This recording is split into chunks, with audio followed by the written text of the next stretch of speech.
जिला इलाके में पैदा हुई थीं, जो संयोग से अंतिम महान दास्तान गो मीर बकर अली का भी घर था। फौजिया 2006 से प्रोफेशनली दास्तान गोई कर रही हैं। उन्होंने पूरे भारत और अंतर्राष्ट्रीय स्तर पर 300 से अधिक शो किए हैं।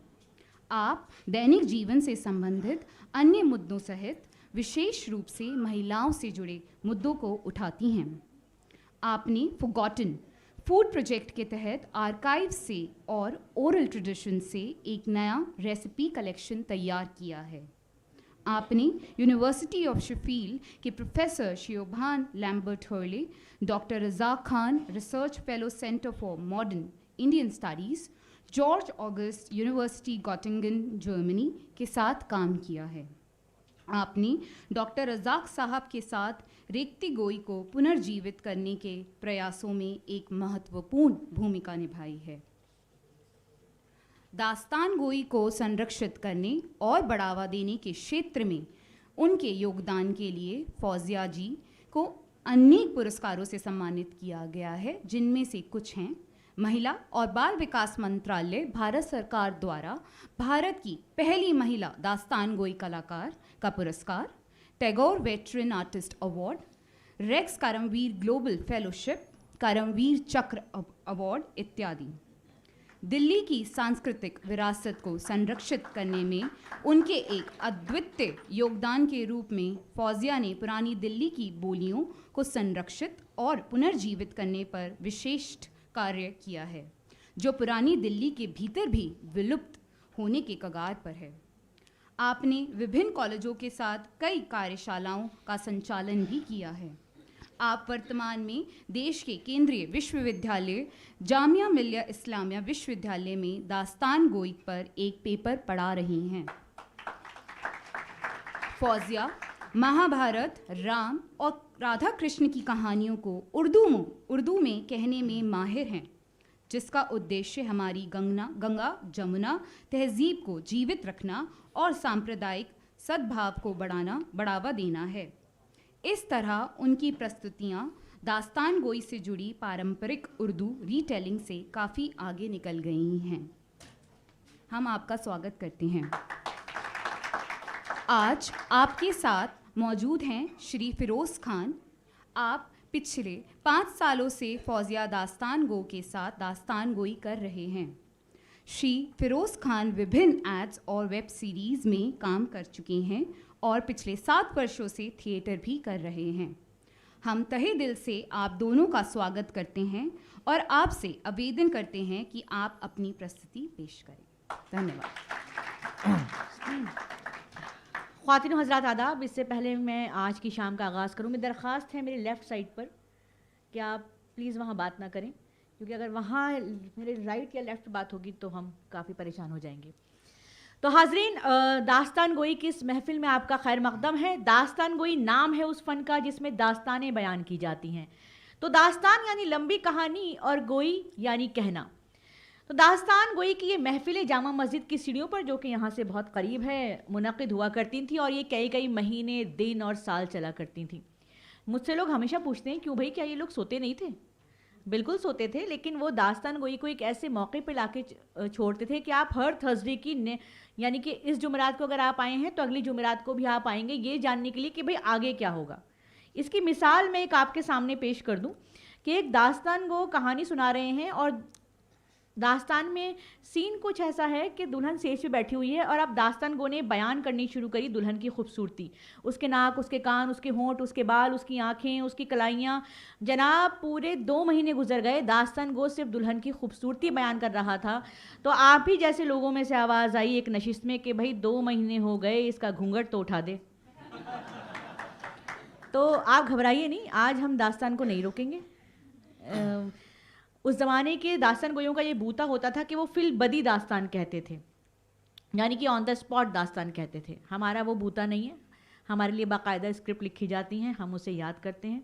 तिलिस्मे होशरुबा से दास्तानें सुनाई जाती थी। अरेबियन नाइट्स के बारे में आप जानते हैं, शकुंतला के बारे में आप जानते हैं, और हज़ार दास्तान हातिम ताई, जिसमें कहानियों में से कहानियाँ, क़िस्से में से क़िस्से निकलते थे। मगर जब हमने दास्तान गोई का सफ़र शुरू किया तो हमारा मकसद था कि हम कम्युनल हार्मनी पे ख़ास तौर से काम करें। तो हमने महाभारत सुनाई है उर्दू में, जो आज हम आपके सामने पेश कर रहे हैं। हमने राम सुनाई है उर्दू में, हमने राधा कृष्ण सुनाई है उर्दू में, हमने दिल्ली की दास्तान सुनाई है घुम्मी कबाबी, और हमारे राइटर हैं, अभी हमने भंवरी देवी पे दास्तान पेश की है, और निर्भया पे हमने दास्तान पेश की थी, सेफ मदरहुड पे हमने दास्तान पेश की थी।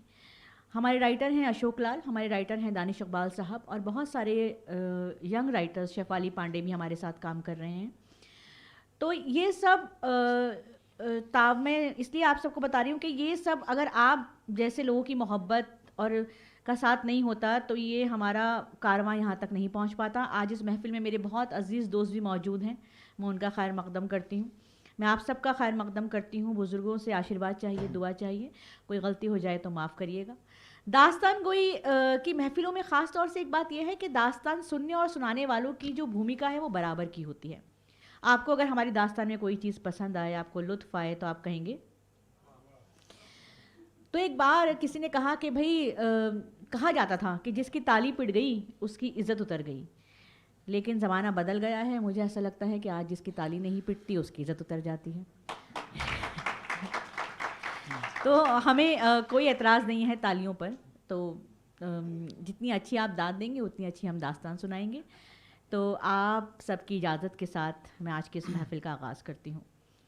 तो हाज़रीन, पेश है दास्ताने महाभारत। तो उतनी ही नई बात है जितनी है पुरानी, एक रंग है आग इसका और एक रुकन है पानी, दाइम है असर इसका सरे दुनिया फ़ानी, नादा हैं जो समझे हैं इसे एक कहानी, रुदाद जहां भी है ये रुदाद अदम भी, किरदार इसी के हैं सभी आप भी हम भी, हर समत उफनता हुआ एक दरियाए लश्कर, अपनों को खता करते हुए अपनों के नश्तर, अपना ही लहू अपना बदन अपने ही खंजर, फिर जंग के मैदान में इल्हाम का मंजर, तारीख की पेशानी पे लिखा ये फसाना, फैज़ से उठाता रहे ता हश्र ज़माना, फैज़ से उठाता रहे ता हश्र ज़माना। तो हाज़रीन, जानने वाले जानते हैं और मानने वाले मानते हैं कि ऋषि वेदव्यास ने योग की अजीमुशान ताकत से महाभारत तसनीफ फरमाई। विद्वान लोग बताते हैं कि जब ऋषि वेदव्यास ने महाभारत लिखने का मंसूबा बनाया तो श्री ब्रह्मा जी बनफ़्से नफीस जाहिर हुए। दर्शन देते ही फरमाया कि गणेश जी का ध्यान करो, सब मतलब सिद्ध हो जाएगा। चुनांचे ऋषि वेदव्यास ने अक़ीदत बातनी और जज्बात क़ल्बी से काम लिया तो गणेश जी नमूदार हुए। फूल चंदन वगैरह से चरणों की पूजा की गई। बाद इस एहतराम के ऋषि वेदव्यास अर्ज गुजार हुए कि हे बुद्धि विनायक, आप सा आलिम, दानिश्वर और असरार रूहानी और जहानी को जानने वाला कायनात में दूसरा नहीं है। खाकसार की ख्वाहिश है कि इस जहान में धर्म के लिए जो सबसे अजीम जंग हुई और जिसमें खुद भगवान नारायण ने श्री कृष्ण के रूप में शामिल होकर धर्म की गुत्थी सुलझाई, उसका कुल हाल मय वेदों के इल्म के नज़्म किया जाए। वेद व्यास जी ने अर्ज किया, बमेहरे मालिके कायनात, खादिम तख्लीक तो कर सकता है लेकिन इस ज़ख़ीरे को कलमबंद करने की क़ुव्वत व काबिलियत खाकसार नहीं रखता है। चुनाचे गुजारिश है कि अज़राहे करम खादिम का कहा हुआ आप कलमबंद करेंगे तो तमाम आलम को एहसानमंद करेंगे। आपका तहरीर करदा बेऐब होगा और दुनिया का कल्याण करने वाला होगा। तब शिव जी के साहबजादे यानी ताजदारे इल्म दानिश मुश्किल कुशा गणेश जी ने हंसकर कहा, मुनीवर, हमारी एक शर्त है, जो आप बोलोगे वो हम लिखेंगे, लेकिन हम कलम नहीं रोकेंगे। याद रहे, कलम रुक गया तो हम नहीं लिखेंगे।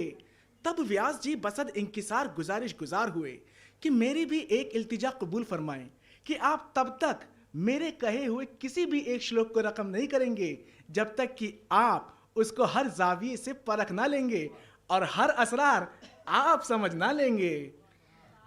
तो इस कौलो करार के बाद उधर ज़बान मुबारक से गौहर अफशानी होने लगी, इधर शाख़ कलम से गुल अफशानी होने लगी। तो इस तरह ये अजीम ग्रंथ वजूद में आया।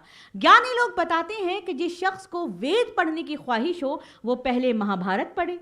जिसने महाभारत ना पढ़ी और वेद पढ़े, उसका वेद पढ़ना और ना पढ़ना सब बराबर है। महाभारत रात को पढ़ी जाए तो दिन के गुनाहों का कफ़ारा हो, दिन को पढ़ें तो रात के पाप कट जाएं। नामवर उर्दू शायर और मुसन्निफ जनाब तोता राम शाया ने नवाब आसिफ उद्दौला के ज़माने में पूरी महाभारत मंजूम लिखी थी। मंजूम यानी शायरी की ज़बान में लिखी थी।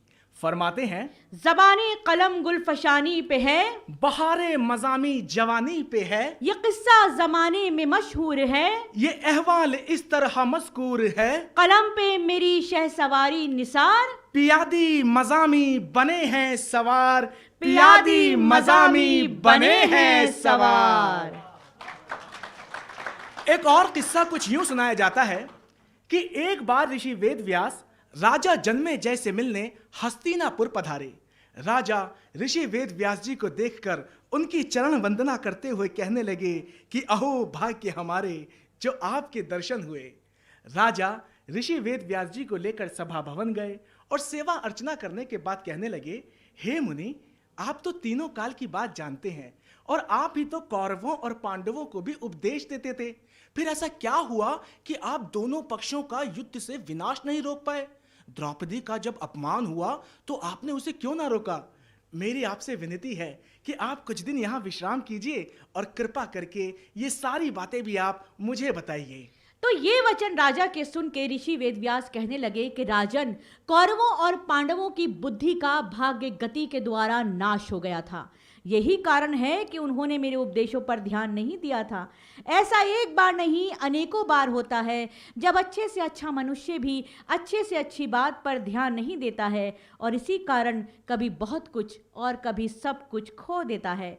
और आज यही कारण है कि हम तुम्हें उपदेश देने आए हैं तथा भविष्य के कोप से सचेत करने आए हैं। अगर तुम मेरे उपदेशों पर ध्यान न दोगे तो बहुत दुख और बहुत कष्ट भोगोगे। तो राजन, हम तुम्हें खबरदार करते हैं कि अगर तुम्हें कोई घोड़ा बहुत सुंदर दिखे और उसको हासिल करने का तुम्हारा दिल करे तो उसको तुम लेना नहीं और भाग्य के बिछाए जाल में फंसना नहीं। और अगर ले भी लेना तो उस पर बैठकर सवारी न करना, और अगर सवारी भी करना तो कभी शिकार पर मत जाना, और अगर शिकार पर भी जाना तो कभी सुंदर स्त्रियों के जाल में ना आना। कुछ भी हो जाए तो भी उनकी बात ना मानना, और अगर बात भी मान लेना तो राजन कभी उन स्त्रियों को ग्रहण ना करना। इसी में राजन तुम्हारा कल्याण है। अब इसके बाद ऋषि वेद व्यास जी तो अपने आश्रम चले गए और राजा जन्मेजय समय के साथ साथ ये सारी बातें भूल गए। एक दिन एक व्यापारी घोड़े बेचने आया। राजा को एक सुंदर घोड़ा बेहद पसंद आया और तुरंत खरीद लिया। कुछ दिनों बाद राजा उसी घोड़े पर बैठकर शिकार के लिए गया। तीर से 12 सिंघा मारा तो उसके पेट से एक कन्या निकली जो बहुत बहुत सुंदर थी। राजा ने पूछा, तुम कौन हो कन्या? वो कहने लगी, मैं हूँ राज ऋषि की बेटी और अपने पिता के हुक्म से यहाँ आई हूँ कि मैं राजा जन्मेजय से शादी करूँ। तो हे राजन, मुझको अपनी पटरानी बनाइए और जल्द से जल्द अश्वमेध यज्ञ भी कराइए। राजा ने उस ऋषि कन्या को ग्रहण भी किया और अश्वमेध यज्ञ भी कराया। लेकिन रानी के कार्यकलापों को देखकर ब्राह्मणों के बालक हंसने लगे तो राजा ने गुस्से में उनके सर काट दिए। उसी वक्त अग्निदेव के कोप से हवन की अग्नि नगर को भस्म करने लगी और वो सुंदर कन्या भी अचानक कहीं गायब हो गई। ब्राह्मण हत्या से राजा के शरीर में कोढ़ हो गया और परेशान होकर राजा ऋषि वेदव्यास को याद करने लगे। ऋषि वेदव्यास दौड़े दौड़े आए और कहने लगे, अब समझ में आया राजन कि कौरवों और पांडवों ने हमारी बात क्यों ना मानी। चलो अब चुपचाप बैठ जाओ और महाभारत की कथा सुनो जिससे तुम ब्राह्मण हत्याओं से बचो। तो इस तरह ऋषि वेदव्यास ने राजा जन्मेजय को महाभारत की कथा सुनाई और ब्राह्मण हत्या से मुक्ति दिलाई। उर्दू के मारूफ शायर मीरा जी अपनी नज्म एक ही कहानी में रकम तराज है कि सारी दुनिया महाभारत के किरदारों की तरह खुदगर्जी की सियाही में गरकाद है। आज भी ये कहानी रोज दोहराई जाती है, रोज हमारे सामने आती है। मीरा जी कहते हैं, ये भाई वो भाई, कैसे भाई फेंका पासा, जाल में फांसा, सबको बन की सैर कराई। तू भाई मैं भाई, कैसे भाई फिर से वही बात दोहराई, बड़े बड़ों ने जो भी किया है, जो भी लिया है जो भी दिया है, जैसे जैसे घड़ियां बीती वही है होती आई, ध्यान किसी को है तो अपना, कैसे पूरा हो फिर सपना, कैसे कटेगी रैन सवेरा, दुख ने घेरा। जब भी देखा एक ही उलझन नए रूप में आई, कुंभकर्ण की नींद से सदियों का सोया दुर्योधन जागा, सब सुख भागा, पूरब पश्चिम हाहाकार मचाई, राजा डूबे प्रजा डूबी, बोली राम दुहाई। सबसे दूर अकेला बैठा ज्ञानी सोचे, चलते समय ने क्यों ये बात दोहराई, ये भाई वो भाई, कैसे भाई कहाँ के भाई, कहाँ के भाई। कहते हैं कि अव्वल अव्वल व्यास जी ने 24,000 श्लोक सुखदेव जी यानी अपने फर्जंद को याद कराए। उन्होंने अपने नूरे नजर को पढ़ाए। फिर देवल मुनि ने 15 लाख श्लोक पितृलोक में सुनाए। नारद जी ने 30 लाख देवताओं को सुनाए। आज दुनिया में 1 लाख श्लोक ऐसे हैं जो महाभारत के नामे नामी से मंसूब और आर्यव्रत की दीनी व दुनियावी अजमत की जिंदा यादगार हैं। तो इस अजीम तसनीफ में ऋषि वेदव्यास ने अमृत मंथन से लेकर आर्यावर्त तक की कदीम तारीख के तमाम हालात व वाक़यात साफ साफ तहरीर फरमाए हैं। ख़ास तौर से बुजुर्गान आली मकान यानी पांडव ख़ानदान के महाराजगान का इतिहास रकम कर दिया। अपनी तसनीफ में फरमाते हैं ऋषि वेदव्यास कि युधिष्ठिर, भीमसेन, अर्जुन, नकुल, सहदेव पांचों पांडव गंधमादन में क़याम पजीर थे। जब हस्तिनापुर तशरीफ लाए तो भीष्म पितामह, विदुर और धृतराष्ट्र का कलेजा हाथ भर का हो गया। बाशिंदगाने शहर की कली कली खिल गई, जो देखता निछावर होता था। लोग सूरतो सीरत पर लोट हो रहे थे, लेकिन दुर्योधन और उसके 99 भाई दिल ही दिल में जलते थे और उनके दिलों में 100 बैर पलते थे। एक दिन बस चला तो भीमसेन को जहर दे दिया। उस पर भी नियत ना भरी तो उठाकर दरिया में डाल दिया, मगर भीमसेन खुदा के फजल से बाल बाल बच गया। एक रोया भी मैला ना हुआ। एक मर्तबा पांचों के पांचों को राल और राख के मकान में फूंकने की कोशिश की, लेकिन हाफिज़े हकीकी ने वहां से भी सही सलामत निकाला और हर हर कदम संभाला। फिर साजिशों का दौर शुरू हुआ। कौरवों ने पांडवों पर जुए का जाल फेंका और छल कपट से सब जीत लिया। यहाँ तक कि रानी द्रौपदी को भी युधिष्ठिर ने दांव पर लगा दिया। कौरवों ने बरसरे दरबार द्रौपदी की बेइज्जती की, लेकिन मशीयती इज़्ज़ी ने उसे बेइज्जत ना होने दिया। पानी सर से ऊपर हो चुका था। एक नादीदा डर से वक्त का दिल धड़क रहा था। कुछ ऐसा होने वाला था जो अब तक ना हुआ था। आखिर वो ही हुआ जिसका डर था और जो नहीं होना चाहिए था। जंग नागुज़ीर हो चुकी थी, मुकद्दर बन चुकी थी। तो दोनों तरफ जंग की जबरदस्त तैयारियां शुरू हुई। हर इलाके और हर राजे महाराजे से मदद मांगी गई। जब सारी तैयारियां मुकम्मिल हो गई तो कौरवों और पांडवों ने सोचा कि क्यों ना श्री कृष्ण से भी हिमायत मांगी जाए। तो दुर्योधन ने श्री कृष्ण से उनकी सारी फौज मांग ली और श्री कृष्ण ने एक सारथी के तौर पर पांडवों का साथ देने की हामी भर ली। लेकिन फिर भी जंग को टालने की आखिरी कोशिश के लिए भगवान कृष्ण पांडवों का संदेशा लेकर कौरवों के पास पहुंचे और दुर्योधन को समझाने की कोशिश भी की। इस वाकये को श्री रामधारी सिंह दिनकर जी ने कुछ इस तरह बयान फरमाया है। मैत्री की राह बताने को, सबको सुमार्ग पर लाने को, दुर्योधन को समझाने को, भीषण विध्वंस बचाने को, भगवान हस्तिनापुर आए, पांडव का संदेशा लाए। दो न्याय अगर तो आधा दो, पर इसमें भी यदि बाधा हो तो दे दो केवल 5 ग्राम, रखो अपनी धरती तमाम। हम वही खुशी से खाएंगे, परिजन पर असी ना उठाएंगे। दुर्योधन वो भी दे न सका, आशीष समाज की ले न सका। उल्टे हरि को बांधने चला, जो था असाध्य साधने चला।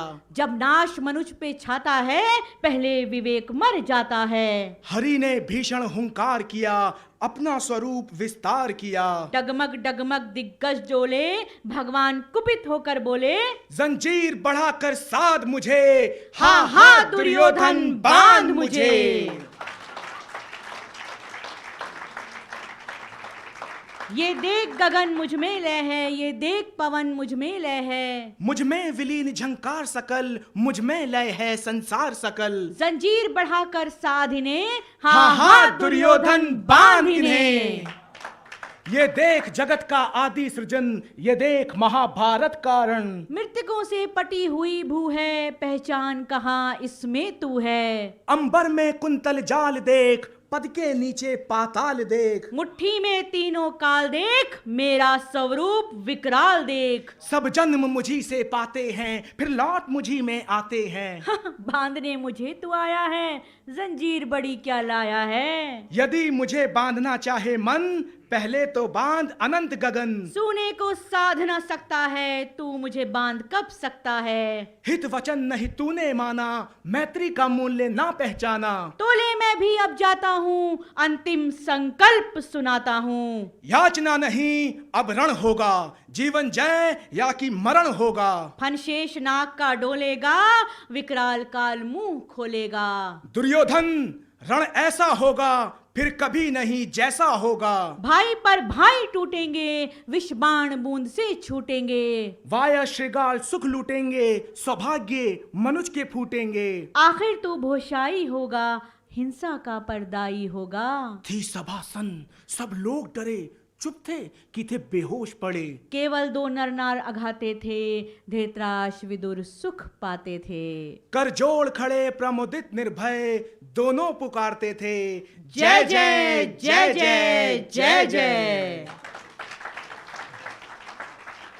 और इस तरह इस तारीखी जंग की बिसात कुरुक्षेत्र के मैदान में बिछ गई। ये अब तक की तारीख की सबसे बड़ी जंग थी। ऐसी जंग न कभी किसी ने देखी थी, न कभी किसी से सुनी थी। जब फरीकैन का आमना सामना हुआ तो मैदान जंग का अजीब आलम था। मामू इधर था तो भांजा उधर था, चचा इधर था तो भतीजा उधर था, नाना इधर था तो नवासा उधर था, दादा इधर था तो पोता उधर था।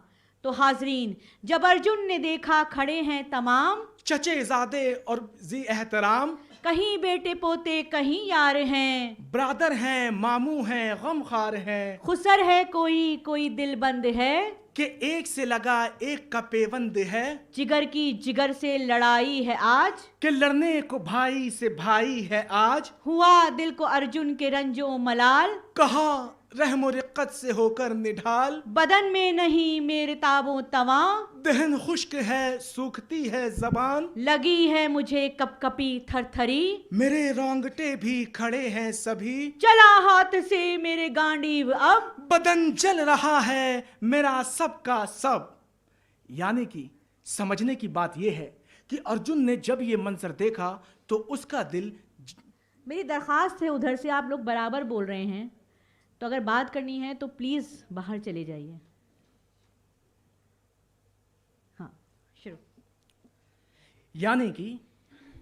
यानी कि समझने की बात यह है कि अर्जुन ने जब ये मंजर देखा तो उसका दिल जंगो जदाल से उचाट हो गया। उसने तीर कमान एक तरफ रख दिया और सर पकड़कर मैदान जंग में बैठ गया। श्री कृष्ण ने जब ये मंजर देखा तो अर्जुन को अपनी ब्रह्मवाणी से समझाया और असल धर्म का रास्ता दिखलाया।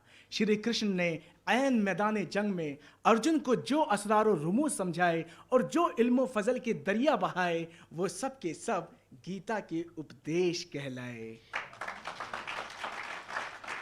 चुनांचे जिस गीता को सुनाकर श्री कृष्ण ने गौहर अफशानी की, उसे हर शख्स को सुनना और गृह बांधना लाजिम है। गीता में तमाम शास्त्रों का लुब्बे लुबाब है। जिस तरह सब देवताओं में भगवान ही भगवान है, उसी तरह हर तीर्थ में गीता ही गीता है। गीता के पयाम को शायरों ने कुछ इस तरह बयान फरमाया है, धर्म जिसने निभाया उसे कोई मिटा सकता नहीं, उसके प्यारों पर कोई भी हर्फ आ सकता नहीं। धर्म की मेहनत का जो निकले पसीना जिस्म से, कौन कहता है कि ये मोती बना सकता नहीं। हुक्म उसका एक है कमजोर और शहजोर को, उसके आगे बादशाह तक सर हिला सकता नहीं। लिख दिया जो कातिबे तकदीर ने इंसानों से, कुछ बढ़ा सकता नहीं, तिल भर घटा सकता नहीं। कारखाना जिंदगी का उसके एहसानों से है, उसका एक एहसान भी इंसान भुला सकता नहीं। वो बिगाड़े पल में जो इंसान बनाए उम्र में।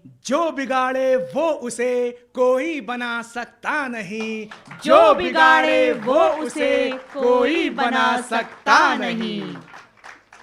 तो श्री कृष्ण ने अर्जुन को बताया कि इंसान क्या है, रूह क्या है, खुदा क्या है, विसाले बारी ताला कैसे हासिल हो सकता है, निष्काम कर्म यानी बेलौस अमल क्या होता है और कैसे किया जाता है। ये इरफानी और रूहानी मजमून संस्कृत के 700 श्लोकों में बयान किया गया है। हर श्लोक मार्फत का एक रंगीन फूल है और इन्हीं 700 फूलों की माला को गीता का नाम दिया गया है। ये फूल उसी बाग से चुने गए हैं जिसका नाम गुलशन बका है और जिसे आबे हयात ने सींचा है। रूहानी फूलों की इस माला में अजब खुशबू है और गजब की तासीर है। श्री कृष्ण फरमाते हैं कि एक कुंती के लाल, जो शख्स जिस तरह की ख्वाहिश, जिस तरह की तमन्ना करता है, उन्हें उसी की मुनासबत से अजर पाता है। जो देवताओं को पूजेगा वो देवताओं तक पहुँचेगा, जो भूतों की इबादत करेगा वो भूतों तक रसाई हासिल करेगा, और जो ईश्वर का मुतलाशी होगा वो ईश्वर तक पहुँचेगा और मुक्ति हासिल करेगा। तो हाजरीन, हवासो हवस से जो मजबूर हैं, हुए ज्ञान से उनके दिल दूर हैं, निकालें तबीयत से पूजा की रीत, करें दूसरे देवताओं से प्रीत, मनाएं जो पितरों को पितरों तक आएं, जो भूतों को पूजें वो भूतों को पाएं, सनम के पुजारी सनम से मिलें, हमारे परस्तार हमसे मिलें, जिन्हें तीनों वेदों में है दस्तरस, वो जन्नत के तालिब पिए सोमरस, कोई आदमी गर्चे बदकार है मगर मेरा दिल से परस्तार है, वो धर्मात्मा जल्द हो जाएगा, करारो सुकून दायमी पाएगा, समझ दिल से ये बात कुंती के लाल, मेरा भक्त पाए ना हरगिज जवाल, मुझे आसरा जब बनाएगा वो, तो आला मनाजिल पे जाएगा वो, तो आला मनाजिल पे जाएगा वो।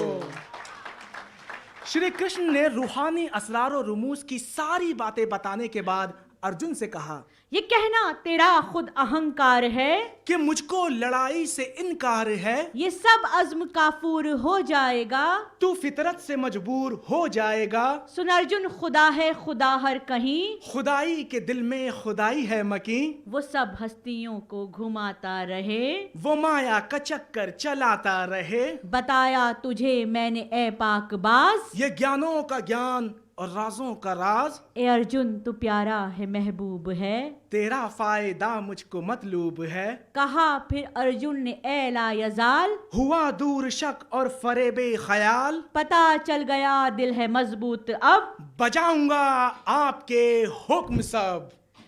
तो जंग शुरू होने से पहले धृतराष्ट्र ने संजय से कहा, कुरुक्षेत्र की धर्म भूमि पे जब मिले पांडवों से मेरे लाल सब, लड़ाई का दिल में जमाए ख्याल, तो संजय बता उनका सब हाल चाल। यानी कि इब्तिदाई जंग का मंजर संजय ने धृतराष्ट्र को कुछ यूं सुनाया कि जैसे ही अर्जुन गांडीव धनुष चढ़ाए नजर आया, तमाम महारथियों ने वो शोरगुल मचाया कि जमीन और आसमान सर पर उठाया। तमाम पांडु और उनके रफीक राजे महाराजे अपनी अपनी फौजों को हम रकाब लिए आगे बढ़े। उमंगे काबू में न थी, हौसले मयान के बाहर थे, शंख और गौमुख बाजे ऐसे बजे कि बादलों की गरजमान थी। जमीन से लेकर आसमान तक सबको खबर हो गई कि आज कौरवों और पांडवों का रन पड़ेगा।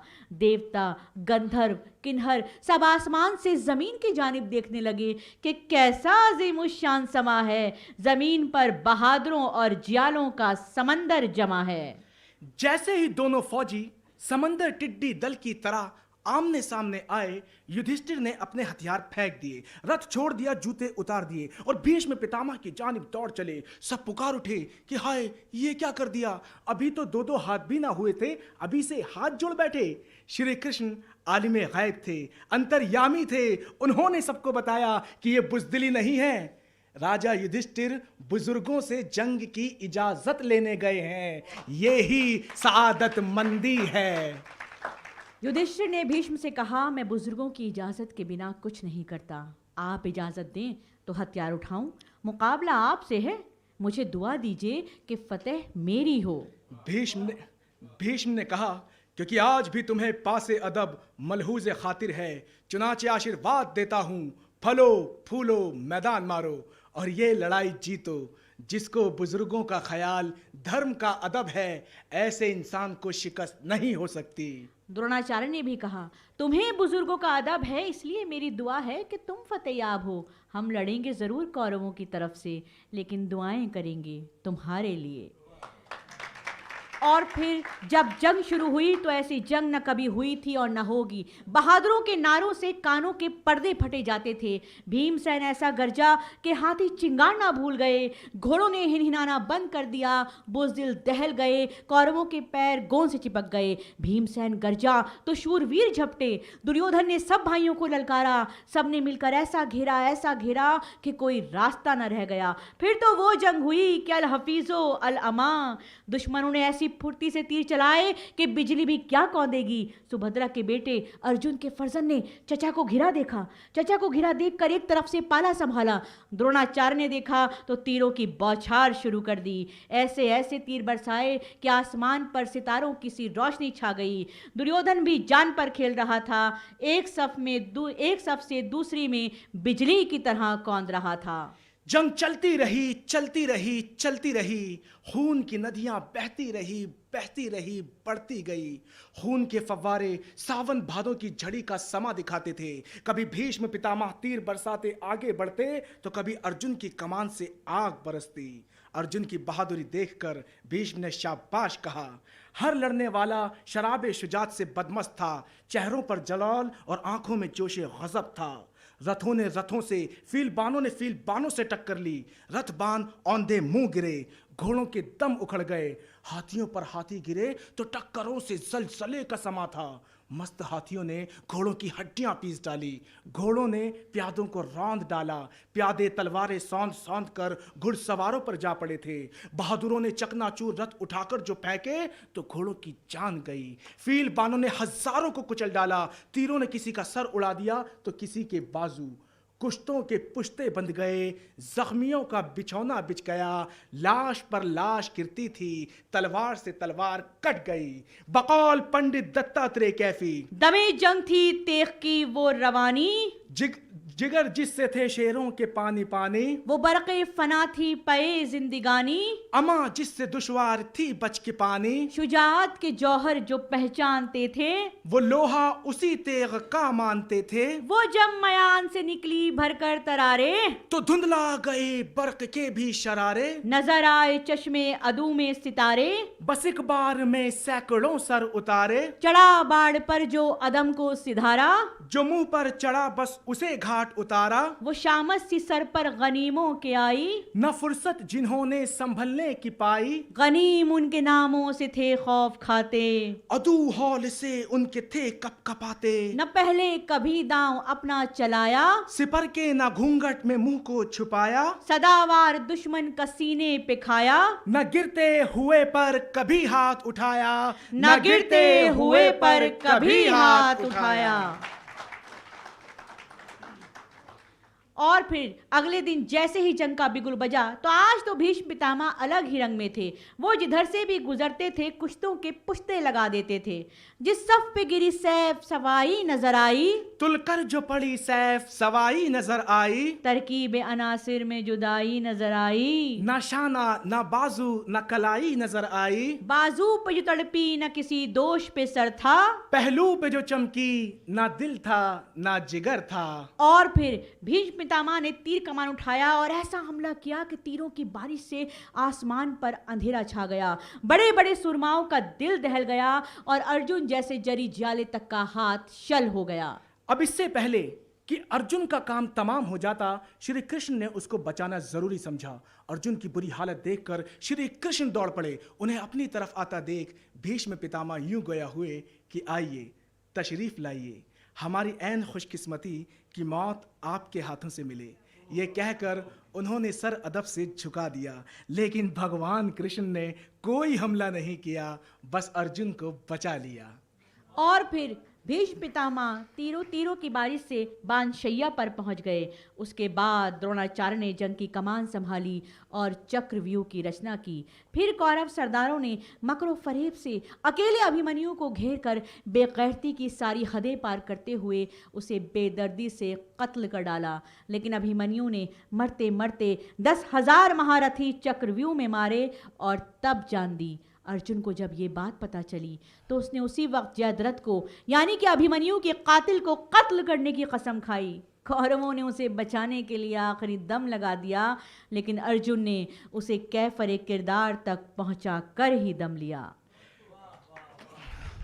फिर एक दिन भीमसेन ने इंद्रवर्मा का हाथी अश्वत्थामा मार गिराया। महाराज युधिष्ठिर जो बड़े सत्यवादी थे, यानी जो कभी झूठ नहीं बोलते थे, उन्होंने भी कहा कि हाँ, अश्वत्थामा मारा गया, लेकिन हाथी या आदमी ईश्वर जाने। ये आखिरी जुमला उन्होंने दबी जबान से कहा। द्रोणाचार्य ने बेटे के रंजो अलम से बेबस होकर हथियार फेंक दिए। इतने में ही धृतदमन ने उनके बाल पकड़कर गर्दन तलवार से अलग कर दी। द्रोणाचार्य के बाद कर्ण को सिपह सलार बनाया गया। कर्ण अजय था, कर्ण को हराना मुमकिन ना था, लेकिन इंद्र ने जाल कुछ ऐसा बुना था कि अर्जुन को जीतना ही जीतना था। तो इंद्रजाल ने और देवताओं की चाल ने कर्ण जैसे दिलावर को भी खाक पर सुलाकर दम लिया। लेकिन कर्ण के मरने से पहले उसके इम्तिहान की साजिश भी रची गई, जो कि बहुत अजीब थी। तो आइए जंग के मैदान में चलते हैं और कर्ण के आखिरी लम्हों का नज़ारा करते हैं जनाब बहादुर बर्क की नज़र से।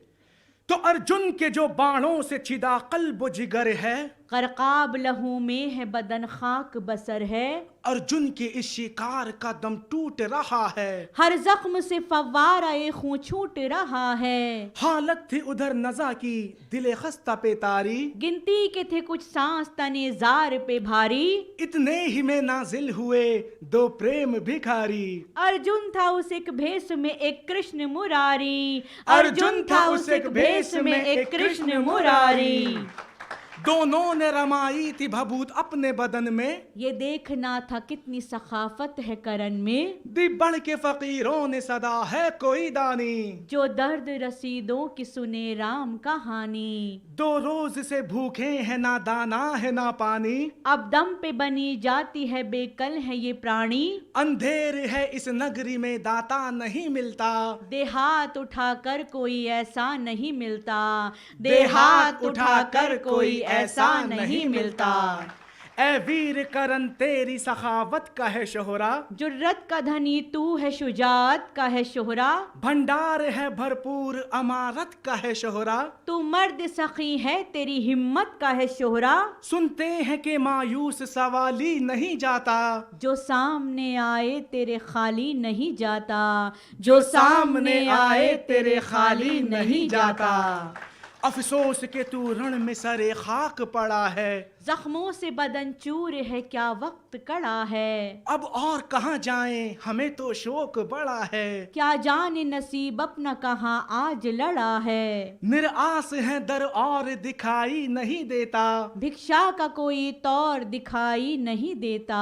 कानों में करण के गई आवाज अलमनाक, एक आह भरी दर्द की देखा सुए अफलाक। जेबों को टटोला तो न था पास बजुज़ खाक, जख्मी का हुआ तीर नदामत से बदन चाक। बोला कि मैं खुद बहरे अदम के हूँ किनारे, ले जाओ मेरे शस्त्र जो काम आए तुम्हारे। ले जाओ मेरे शस्त्र जो काम आए तुम्हारे। बोले वो फकीर सुन के ये अल्फाज गम आमेज, साधु हैं हमें शस्त्र के छूने से है परहेज। संतों के हैं किस काम के हथियार ये खूंरेज। दान दे हमें पेट की अग्नि है बहुत तेज। कुछ पास नहीं तेरे तो हम जाते हैं ए दाता, मायूस है बदीदाए नम जाते हैं दाता।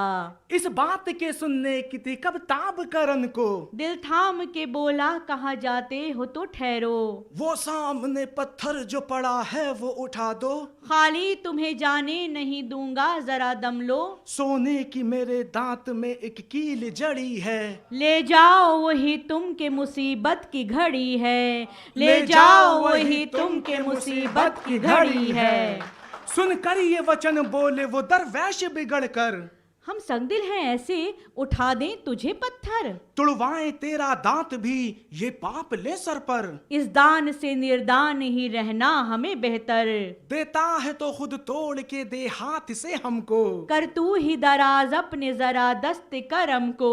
ये सुन के फड़कने लगा वो जख्मी दिल तंग। 100 करवटे लेता हुआ जा पहुंचा वो तासंग। यूं तोड़ दिया दांत के साधु भी हुए दंग। अब दान के लेने में मगर लाए नया रंग। फरमाया कि ये दांत तेरा खून में तर है। कर पाक इसे जल से जो देने की नजर है। ये सुन के ना जख्मी को रहा जब्त का यारा।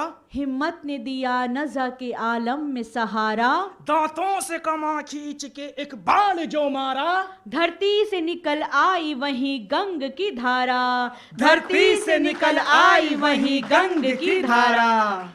धुलकर जो चमकने लगा आलूदाए खूंदात। था आप में अब गहरे यकता से फुजूदात। ये देख के बेस अपने फकीरों ने उतारे। हल हो गए जो उक़्दाए दुश्वार थे सारे। कहने लगे अहो भाग्य हुए आज हमारे। सद शुक्र के अच्छी जगह हाथ हमने पसारे। यकता है करन तू तेरा सानी नहीं देखा। संसार में तुझसा कोई दानी नहीं देखा। संसार में तुझसा कोई दानी नहीं देखा। संसार में तुझसा कोई दानी नहीं देखा। तो करण के मरने के बाद लश्कर का बुरा हाल था। हर शख्स बेबस और बदहाल था। फिर भीमसेन ने दुशासन का खून पीकर अपनी प्रतिज्ञा पूरी कर दिखाई। उसके बाद राजा शल और दुर्योधन की बारी थी। तो हो गया युधिष्ठिर के हाथों राजा शल का कत्ल और सहदेव के हाथों मामा शकुनी का वध। फिर वो वक्त भी आया जब कृपाचार्य, अश्वत्थामा और कृतवर्मा के अलावा कोई नहीं बचा था। दुर्योधन जख्मों से बेहाल था, जिस्म के हर हिस्से पर जख्म था।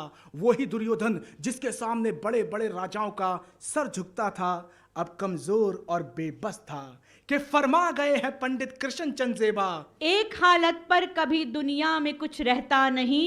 एक सी धारा लिए दरिया कभी बहता नहीं। चांद का चढ़ना उतरना है सबूत इस बात का। कुछ भरोसा ही नहीं इंसान की औकात का। कुछ भरोसा ही नहीं इंसान की औकात का। चुनाचे भीमसेन अपना गुरज लिए वहां पहुंचा और दुर्योधन का काम तमाम किया। इस आखिरी कत्ल से महाभारत का इख्तिताम हुआ। तो जंग के इख्तिताम पर श्री कृष्ण की हिदायत पर पांचों भाई राजधानी की सैर को निकले। जुलूस में हम रकाब सैकड़ों राजे महाराजे शामिल थे। धृतराष्ट्र को आगे रखकर युधिष्ठिर ने हस्तिनापुर का गश्त किया। शाही बाजों की आवाज़ आसमान तक जाती थी। हर तरफ मुबारक सलामत का शोर था। सोने चांदी के सिक्कों की बारिश का जोर था। हर शख्स दस्त बदुआ था कि महाराज युधिष्ठिर की जय हो, महाराज युधिष्ठिर की जय हो। शहर की सड़कें चौथी की दुल्हन से ज्यादा सजी थीं। 9 उम्र लड़कियां हर मोड़ पर गीत गाती थीं। शाही सवारी पर फूल बरसाती थीं। हर तरफ गुलो गुलजार था। जश्ने मौसमे बहार था।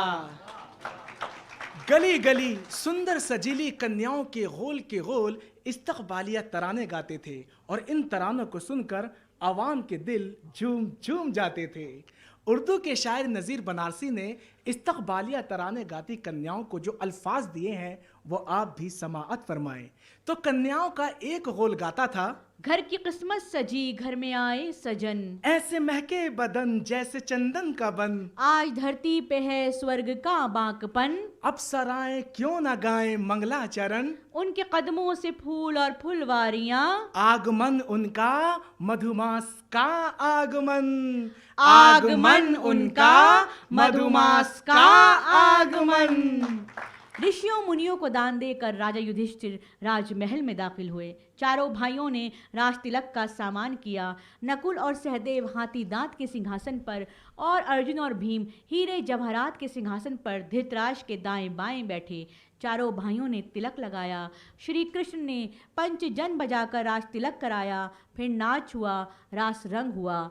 शहर में घर घर में रोशनी हुई, आतिशबाजी हुई। तो इस तरह राजा युधिष्ठिर मुतसल्लित होकर चक्रवर्ती सम्राट बने और लंबे अरसे तक राज करने के बाद सशरीर बैकुंठ गए।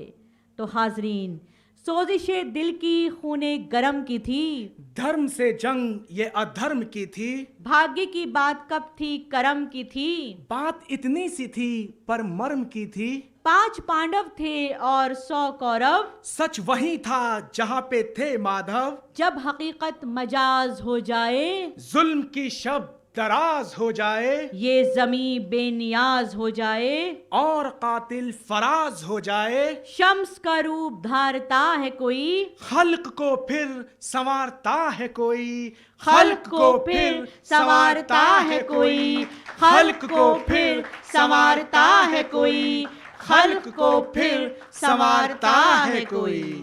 बहुत बहुत शुक्रिया। बहुत बहुत शुक्रिया।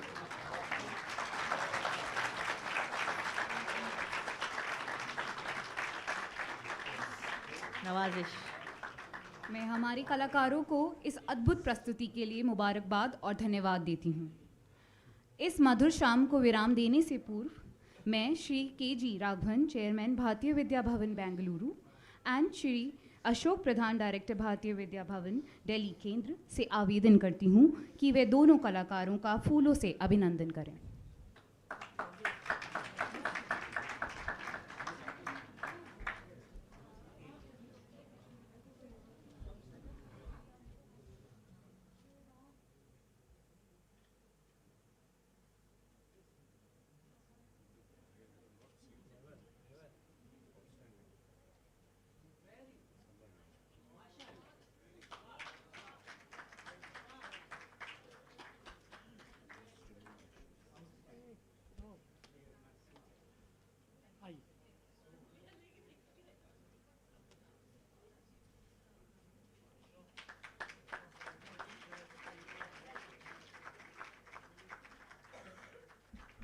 ये तालियां रुकना नहीं चाहिए, प्लीज प्लीज, तालियां नहीं रुकना चाहिए। Thank you.